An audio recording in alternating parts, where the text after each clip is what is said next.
ส่งถึงสายอำจางยินหากเลยเธอก็ไม่อยู่อ๋อพี่เอ๋ยก็น้องที่มองอยู่ถึงซ้ำอยู่ไปนานมา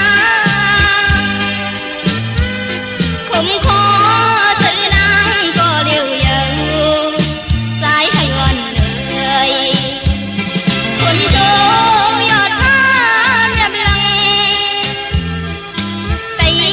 ไฟเปิดสายจำหมดยาวเด้งเงินหรือเย็นก็ใจไปหอนมาสาวน้อง